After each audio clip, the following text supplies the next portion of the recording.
আসসালামু আলাইকুম।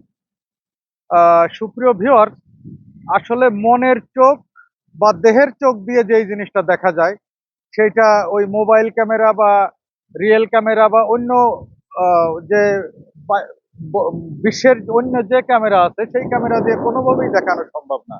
এখন আমরা এই মুহূর্তে হাওড়ের ঠিক মাঝামাঝি অবস্থানে আছি। আপনারা দেখতে পাচ্ছেন যে চারিদিকে আসলে কোনো কিছুই মাঝে মাঝে হাওড়ের মাঝে কিছু বাড়ি ছাড়া যারা খুব চ্যালেঞ্জিং লাইফ লিড করে এইটা ছাড়া আসলে কোনো কিছুই স্পষ্ট যে কোথায় যে এর আহ, ধার বা কিনারা আছে সেটা মোটেই বোঝা যায় না।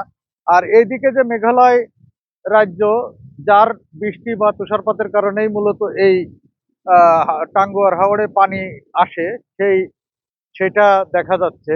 আবছা আকারে সেই পাহাড়গুলো দেখা যাচ্ছে, মেঘালয় রাজ্যের পাহাড়গুলো প্রতিবেশী রাষ্ট্রের। এবং এইখানকার যে সৌন্দর্য এবং যেই নীল জলরাশি, নীল আকাশ, এটা আসলে আমাদের এই ক্যামেরা দিয়ে কোনোভাবেই সম্ভব না দেখানো।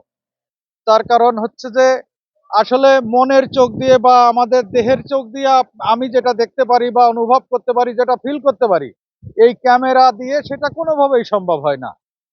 এই জন্য অবশ্যই এই আমাদের দেশ যতটুকু আছে আমাদের যথেষ্ট আছে। এটা দেখার জন্য অবশ্যই নিজে সরাসরি আসতে হবে। পর্যটন শিল্পকে অবশ্যই আগায় নিতে হবে। আর এই সুনামগঞ্জে অনেক মনীষী, শাহ আব্দুল করিম, দূরবীন শাহ, হাসন রাজা, এই সমস্ত মনীষী জন্মগ্রহণ করেছেন। তারা বিভিন্ন গান, বিভিন্ন প্রবন্ধ রচনা করেছেন এবং শরিয়াত মারুফাত সহ লোকসঙ্গীতের বিভিন্ন অঙ্গনে তিনারা বিচরণ করেছেন। সেই সমস্ত কিছু মনের মধ্যে আনতে গেলে আপনার প্রত্যেকের মধ্যে একজন লালন থাকে, সেই লালনকে মনের মধ্যে আনতে গেলে অবশ্যই এখানে আসতে হবে। এবং এই প্রকৃতি যেটা আছে, প্রকৃতির প্রকৃত রূপ যেটা রিয়েল, যেই রূপটা, সেই রূপটা আপনার মনের চোখ এবং দেহের চোখ দিয়েই দেখতে হবে। অন্য কারো ইউটিউব বা অন্য কারো ক্যামেরা দিয়ে সেটা আসলেই দেখা সম্ভব না। তাই সকলের প্রতি সনির্বাণ অনুরোধ থাকবে, অবশ্যই ভ্রমণ মানেই একটা অভিজ্ঞতা, ভ্রমণ মানেই একটা জ্ঞান। সেটা নিজের দেশে হোক, অপরের দেশে যখন যাবেন সেটা আরো আপনার জ্ঞানকে সমৃদ্ধ করবে। এই জন্য সকলের প্রতি আহ্বান জানাবো, আপনারা অবশ্যই ভ্রমণ করুন, পর্যটন শিল্পকে সমৃদ্ধ করুন।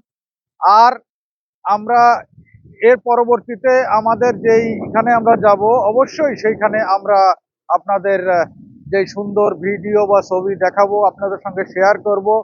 তার আগ পর্যন্ত আমাদের সঙ্গেই থাকুন।